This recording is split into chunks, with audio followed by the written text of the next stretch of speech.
성령의 능력을 의지해 복음을 지키는 삶. 오늘 사도 바울은 12절 말씀에 보면 그가 이제 믿음의 동역자요, 또 믿음의 제자요, 너무나 사랑하고 아끼는 디모데를 향한 귀한 권면의 말씀을 어디에 지금 포커스를 두고 있냐면 복음을 전하는 삶은 고난을 받는다. 지금 그것을 12절에 말하고 있습니다. 이로 말미암아 내가 또 이 고난을 받되 부끄러워하지 아니함은, 이런 말씀을 하고 있습니다. 다시 말하면 우리 믿음의 선배인 사도 바울은 복음을 전하다가 어마어마한 고난을 받죠. 그런데 나는 이 복음을 전하다가 받은 고난이 하나도 부끄럽지 않다, 하나도 창피하지 않다, 오히려 난 자랑스럽다. 나에게 오히려 이 고난이, 이 고통이, 이 모욕과 수치가 훈장이었다. 디모데야, 이렇게 이야기하고 있는 겁니다. 사도 바울이 복음을 전하다가 어떤 고난들을 받았습니까? 우리 너무 잘 알죠? 매맞고, 그러니까 자기가 뭘 잘못해서가 아니에요. 예수를 위해서 복음을 전하다가 맞은 거예요. 매맞고 굶주렸어요. 밥을 못 먹어요. 예수 때문에 투옥당하고 감옥에도 들어갔어요. 돌로도 맞았어요. 또 이게 외부적인 것들이고, 내부적으로는 거짓 교사들이 끊임없이 모함하고 사도 바울을 배신하고, 그리고 동족들도 배반했습니다. 동족들에게도 버림을 받았어요. 그러니까 이런 수많은 어려움들이 사도 바울의 인생 가운데 극심했다. 계속해서 고난이 몰려왔다. 여러분, 우리가 믿음으로 바른 복음을 붙들고 바른 복음을 전하는 삶을 살아간다면 고난은 필연적인 것인 줄로 여러분 아셔야 됩니다. 우리의 삶을 돌아보세요. 우리가 지금 사도 바울처럼 그런 상황은 아니지만 가정 안에서 예수를 믿는다, 크리스찬이다, 분명히 어려움이 있습니다. 힘든 부분이 있습니다. 학교에서도 우리 학생들 예수를 믿는다, 어려운 부분이 있습니다. 어떻게 보면은 차별을 당할 수도 있고, 어떻게 보면은 무시를 당할 수도 있고, 직장에서도 마찬가지고요. 이상한 사람으로 치부될 수도 있고, 때로는 우리가 또 복음을 전할 때 어떤 어려움을 당합니까? 우리에게 무시할 수도 있고, 수치를 주시는 분들도 있고, 욕설로 하는 사람도 있죠. 사도 바울만큼은 아니지만 우리가 복음을 전하면 반드시 이런 고난들이 있을 수밖에 없다. 그리고 무엇보다도 우리 청소년들에게 복음을 전한다, 또 젊은이들에게 복음을 전한다 이러면은 항상 경제적인 어떤 헌신까지도 나와야 될 수밖에 없는 상황. 끊임없이 밥 사 먹이고, 끊임없이 돌아보고, 끊임없이 뭔가 밑 빠진 독에 물 붓기 하듯이, 우리 보셨겠지만, 그게 복음을 가진 사람들의 모습입니다. 그런데 여러분, 이것이 이상한 게 아니라, 여러분, 이것이 우리에게는 자랑이요, 면류관이요, 훈장인 줄을 믿습니다. 왜냐하면은 진짜 복음을 가진 자는 어쩔 수 없이 사단이 가만두지 않아요. 사단이 끊임없이 그 사람을 무너뜨리려고 합니다. 왜냐하면 복음이 진짜이기 때문에. 복음의 근원이신, 근본이신 우리 예수님도 결국은 십자가로 나아갔고 십자가에서 매달려 죽으셨습니다. 히브리서 12장 2절에 보면 우리 예수님이 그 앞에 기쁨을 위하여 십자가를 참으셨다, 이런 말이 있습니다. 결국 우리도 예수 그리스도의 길을 따라가는 자들입니다. 우리도 끝까지 복음을 전하면서 학교에서, 직장에서, 노방으로, 또 그 가정에서 이렇게 복음을 전하는데 이 십자가를 참는 거예요. 고난을 참는 거예요. 불이익을 참는 거예요. 주일날에도 장사할 수 있지만, 주일날에 돈 벌 수 있지만, 그거 역시도 또 주를 위해서 절제하는 거죠. 그래서요, 궁극적으로는 왜 우리가 이렇게 지금 고난인가, 그 모든 어려움을 참는가? 그것은 바로 복음을 통하여 한 영혼을 주님께로 인도하고자 하는 그 마음 때문에 내 사랑하는 배우자 그를 주님께로 바르게 인도하기 위해서 오늘 내가 참는 거예요. 내 사랑하는 지금 주를 잠시 떠나 있는 자녀 그를 위해서 인내하는 거예요. 부모, 형제, 또 내 이웃, 내 친구, 내 전도 대상자들을 주님께로 인도하기 위해서 그렇게 내가 그 복음을 그들에게 전하기 위해서 오늘 우리가 인내하고 또 십자가를 참는 것입니다.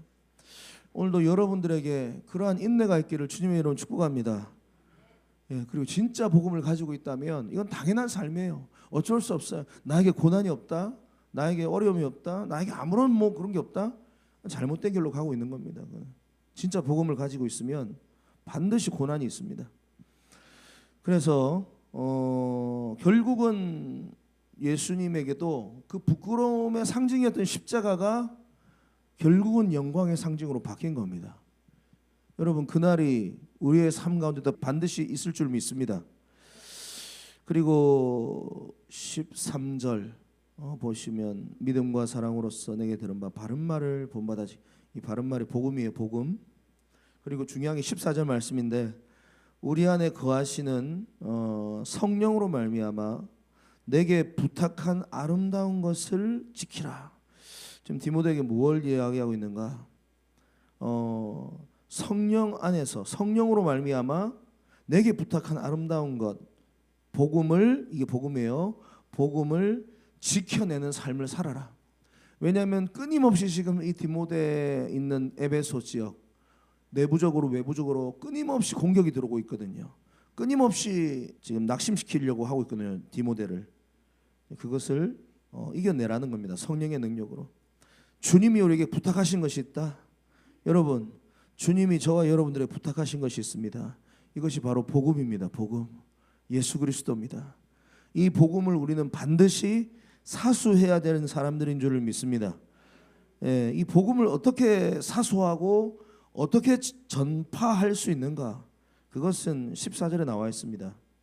우리 안에 거하시는 성령으로 말미암아 성령의 능력을 의지함으로 말미암아 가능한 줄을 믿습니다. 이거는 내 힘으로 지키는 게 아니에요. 복음은 내가 이걸 지켜야겠다 의지적으로, 이걸 전해야겠다 의지적으로 아닙니다. 성령의 도움이 있어야 돼요. 성령의 역사가 있어야 돼요. 끊임없이 우리가 복음이 있으면 외부적으로 고난이 오고요, 외부에서 고난이 오고요, 내부적으로 유혹이 있습니다. 지금 디모데에도 그런 상황입니다. 그래서 사도 바울이 자신의 간증을 15절부터 쭉 얘기를 하는데 내가 보니까 우리가 정말로 성령의 도움 없이 복음을 전한다면 부겔로와 허모게네 같은 모습들이 나온다. 지금 이 두 사람의 이름을 직접적으로 거론했는데요. 이 부겔로와 허모게네가 어떤 사람이냐? 사도 바울을 배신했던 사람들입니다. 사람들을 선동해가지고 사도 바울을 고난 가운데 또 감옥에 투옥되면서 사도 바울을 버려버렸어요. 그리고 자기네들이 뭔가 이 자리를 탐하고 이권을 탐하다가 마지막에는 믿음에서 떠난 자들입니다. 그러니까 어떻게 보면은 리더들이었어요. 부겔로와 허모게네. 그리고 사도 바울 옆에서 뭔가 잘 자기들도 이렇게 리더로서 활동을 한 사람들이에요. 그런데 결국은 믿음에서 떠나고 사도 바울을 배신했던 안타까운 케이스의 사람들이죠. 저는 사도 바울 옆에 이런 사람들이 있다는 게 참 놀랍습니다. 그런 믿음의 사람, 복음의 사도, 어떻게 보면 이렇게 탁월한 사도 바울이라는 인물이라는 그 지도자 주변에도 이런 배신자들이 많구나. 이렇게 믿음에서 떠난 자들도 많구나. 여러분, 결코 우리가 뭐 이걸 이상하게 생각하시면 안 됩니다. 예수님 주변에도 가룟유다라는 인물이 있었고요.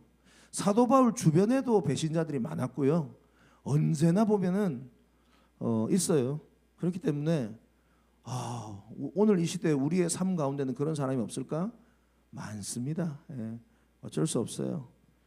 그래서 어떻게 보면은 이 부겔로와 허모게네는 성령으로 살았던 사람들이 아니다 이 말이에요. 그러니까 겉으로 자기도 사도 바울처럼 뭔가 복음을 전하고 뭔가 가르치고 뭔가 그렇게 했는데 낙심하고 쉽게 포기가 된 겁니다. 여러분 복음을 전하고요. 우리가 리더로서 제대로 된 사역을 할 때 이거 성령의 능력으로 해야지 성령의 능력으로 하지 않으면 내 그냥 알량한 지식으로 이렇게 뭔가 내가 뭐 할 만해서 하면은 반드시 중간에 이거 포기됩니다. 그런데 하나님께서는 보면 사도 바울 옆에 배신자도 있지만 위로자도 남겨두세요. 16절에 보니까 누가 나옵니까? 오네시보로라는 인물이 나옵니다. 오네시보로 집에 긍휼을 베풀어 주셔. 오네시보로를 너무 아끼고 지금 중보하고 있는 거예요. 너 고마워서. 왜 고맙냐? 16절 후반부에 보면 그가 나를 자주 격려해 주고 내가 사슬에 매인 것을 부끄러워하지 아니하고 내가 로마에 있을 때 나를 부지런히 찾아와 나를 격려해 줬다. 만나 줬다. 이렇게 나와 있습니다. 그러니까 지금 사도 바울을 배신한 자들도 있었지만 사도 바울을 끝까지 격려해 주고 함께 해 주고 어디서 찾아왔냐면 에베소, 터키 에베소에서 로마까지 찾아온 겁니다. 나라를 넘어서 온 거예요.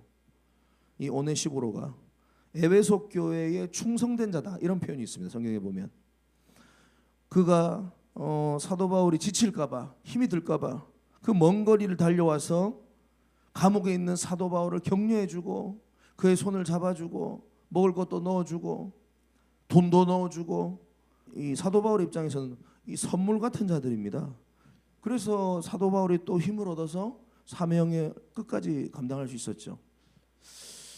저는 이런 오네시보로 같은 인물들이 우리 미라클 교회에 많이 있다고 저는 확신합니다.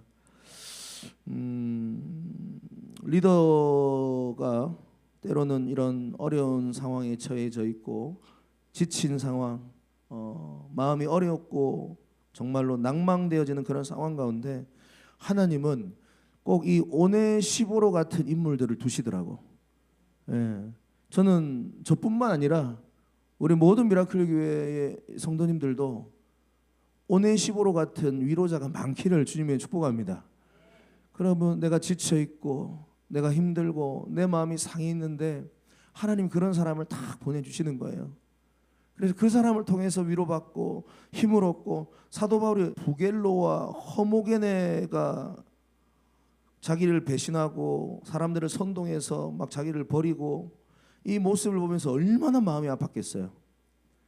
그렇게 자기와 함께 사역을 했던 사람들인데 그런데 오네시보로를 통해서 정말로 큰 위로를 받았구나. 여러분 복음을 전하는 이 삶을 살아갈 때는 반드시 이 두 부류의 사람들이 있습니다. 부겔로, 허모게네 같은 자기를 끝까지 힘들게 하고 낙심케 하는 사람이 있는 반면에 오네시보로도 주님께서 반드시 준비하신 줄을 믿습니다. 여러분들의 인생 가운데, 가정 가운데, 교회와 직장 가운데 이런 자들이 많기를 주님의 이름으로 축복합니다. 여러분이 복음을 부끄러워하지 마십시오. 내가 예수 때문에 복음을 전하는 그 상황 속에서 내가 고난을 받고 핍박을 받고 어려움을 당한다 할지라도 오히려 이것을 자랑이요 면류관으로 받아들이시기를 바랍니다. 이 복음이 사라져가고 있는 시대예요.